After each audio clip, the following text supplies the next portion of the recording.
17,000 taxpayers have applied for tax amnesty under the ongoing tax relief program, which lapses in June next year. The Kenya Revenue Authority says that this will help the taxman collect 10.5 billion shillings under the program.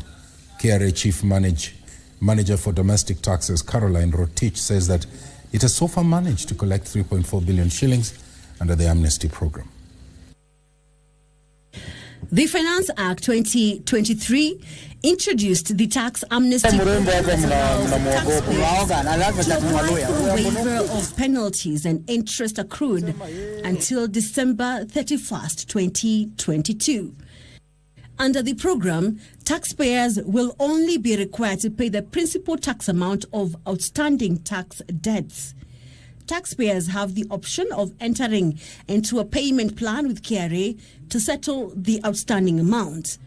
Kenya Revenue Authority says the amnesty will help the agency collect over 51 billion shillings from the debts accrued in the period. So far, the taxman has collected 3.4 billion shillings from 17,000 taxpayers who have applied for tax amnesty. Taxes that they had as per when they started in September was 10.1 billion. So we still have 6.6 billion to collect from these taxpayers. For the domestic taxes, the debt portfolio is about 1.4 trillion, and all these taxes some are in court, so we are not able to collect from them. There are some that have issues that need to be sorted, probably return amendments and other issues that have made us not collect. The tax agency has given a grace period of 8 months from 1st of September to June 30th, 2024 to effect the removal of interest and penalties. The only time we will open your systems for you to effect the changes. So if a taxpayer does not take advantage of the amnesty now, like file your return for those periods and pay, then you will not be forgiven once the window is closed.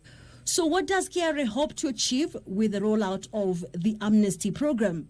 Is to encourage compliance. Number 2, to collect more revenue because more people are coming to clear their debts to benefit from the amnesty. And number 3, to correct our ledgers because most taxpayers are also bringing documents as evidence that they had paid. Number 3, we encourage taxpayers to withdraw cases from courts. Why are we encouraging them to do that?